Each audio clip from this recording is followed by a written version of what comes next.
تو کوئی بہن نہیں تھی، در یتیم ہے، لیکن جب حضرت حلیمہ سعدیہ کے ہاں حضور گئے تو وہاں حضور کی ایک رضائی بہن کا تذکرہ ملتا ہے جو حضور کو لوریاں دیتی تھی، نام شیمہ تھا۔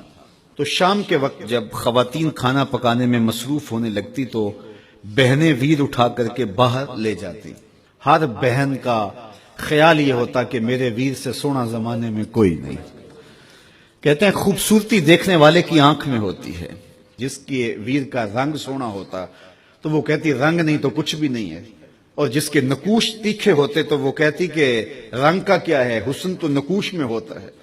جس کی آنکھیں خوبصورت ہوتی وہ کہتی میرے ویر کی جھیل جیسی آنکھیں تو دیکھو۔ اب یہی بنو سعد کے محلے میں ہوتا، بچیاں اپنے ویر اٹھا کے لے آتی ہے، کہتی میرے ویر ورگا کوئی نہیں، دوسری کہتی میرے ویر جیسا نہیں۔ اتنے میں حضرت شیمہ اپنا ویر محمد اٹھا کے لے آتے اور دور سے ہی کہتی نہیں میرا ویر بھی آ گیا، تو سب کے سر جھک جاتے، کہتی نہیں نہیں نہیں نہیں شیمہ تیرے ویر کا مقابلہ تو نہیں نا، ہم تو آپس میں بات کر رہی ہیں۔ اور پھر جب کسی بہن کے ویر کو متفقہ طور پہ ساری کہہ دیں کہ تیرا ویر ہی سونا ہے تو پھر اس کا فخر تدیدنی ہوگا، پھر ان کا ذوق آسمان کو چھونے لگتا۔ ابن حشام سیرت کی سب سے پہلی کتاب، اس میں یہ واقعہ لکھا ہے کہ پھر حضرت شیمہ حضور کو اپنی آغوش میں لے کے سمیٹتی اور پھر چومتی اور پھر وہ لوری دیتی، اور وہ لوری کے لفظ بھی لکھے ہیں، ربنا اب کے لنا محمد حتی اراہ یافعم و امردا، اللہ میرے ویر محمد کو سلامت رکھنا، آج یہ پالنے میں بچوں کا سردار ہے، کل وہ لمحے آئے جوانوں کا بھی سردار ہو۔ اور پھر جھوم جاتی اور کیا خوشی ان کی دیدنی ہوتی۔ اور پھر وہ منظر بھی آیا کہ حضور علیہ السلام مکے چلے گئے اور یہ جوان ہوئی اور پھر ان کی شادی کسی قبیلے میں ہو گئی۔ آقا کریم نے اعلان نبوت کیا، 13 سال کا وقت کٹا اور پھر حضور مدینہ شریف چلے گئے۔ جب غزوات کا سلسلہ شروع ہوا تو جس قبیلے میں شیمہ کا نکاح ہوا تھا اس قبیلے میں مسلمانوں کے ساتھ ٹکراؤ ہوا تو اللہ نے مسلمانوں کو فتح عطا کر دی۔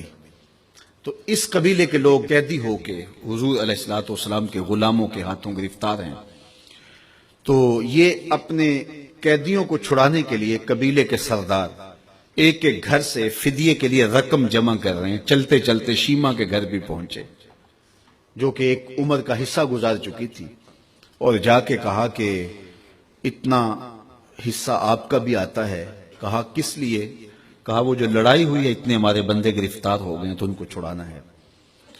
تو چلتے چلتے باتوں میں کسی کے لبوں پہ حضور کا نام آ گیا تو شیمہ نے کہا اچھا انہوں نے تمہارے لوگ پکڑے؟ کہا ہاں۔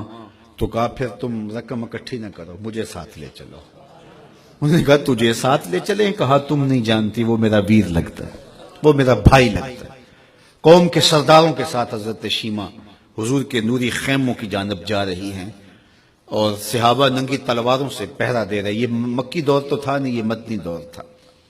اور شیمہ قوم کے سرداروں کے لے کے جب آگے بڑھنے لگی نا تو صحابہ نے تلواریں سونت دی، رک جا اے دیہاتی عورت، جانتے نہیں آگے کوچہ رسول ہے، آگے بغیر اذن کے جبریل بھی نہیں جا سکتے، تم کون ہو؟ تو شیمہ نے جو لفظ کہے وہ لفظ نہیں ہے۔ اس نے کہا خلو سبیلی وَعَلَمُوا أَنَا أُخْتُ نَبِيِّكُمْ، میری راہیں چھوڑ دو، تم جانتے نہیں میں تمہارے نبی کی باجی لگتی ہوں۔ تلواریں جھک گئیں، آنکھوں پر پلکوں کی چلمنے آ گئے، راستہ چھوڑ دیا۔ حضور کے خیمہ نوری میں داخل ہوئی تو حضور نے دیکھا، پہچان لیا، اٹھ کے کھڑے ہو گئے۔ فرمایا بہن کیسے آنا ہوا؟ آپ کے لوگوں نے ہمارے کچھ بندے پکڑے ہیں، چھڑانے آئی ہیں۔ تو فرمایا بہن تو نے زحمت گوارا کیوں کی؟ تو پیغام بھیج دیتی میں یوں ہی چھوڑ دیتا، لیکن تم آ گئی ہو، اچھا ہوا ملاقات ہوئی۔ پھر حضور نے قیدیوں کو چھوڑنے کا اعلان کیا اور کچھ گھوڑے اور چند جوڑے حضرت شیمہ کو حضور نے تحفے کے طور پہ دیے۔ ویروں کے دروازے پر بہنیں آئیں تو ویر خالی تو موڑا نہیں کرتے، تو حضور نے بہت کچھ عطا کیا اور پھر رخصت کرنے خیمے سے باہر آئے تو صحابہ کی جماعت منتظر تھی۔ فرمایا صحابہ جب میں قیدی چھوڑا کرتا ہوں میری عادت تمہیں معلوم ہے کہ میں پہلے تم سے مشاورت کیا کرتا ہوں، آج ایسا موقع آیا کہ میں تم سے مشاورت بھی نہیں کی اور قیدی بھی چھوڑ دیے۔ کہا جو چاہیں آپ کریں، لیکن کیوں مشاورت نہیں فرمائی؟ حضور اگر ارشاد فرما دیں تو فرمایا اس لیے کہ میرے دروازے پہ میری بہن آ گئی تھی۔ کوئی لاؤ تو صحیح زمانے میں ایسا، کوئی لاؤ تو صحیح زمانے میں یہ جمال اور یہ حسن اور یہ کمال رکھنے والا، تو پھر کیوں نہ ہم اپنی ساری زندگی اس آقا کے نام لگاتے۔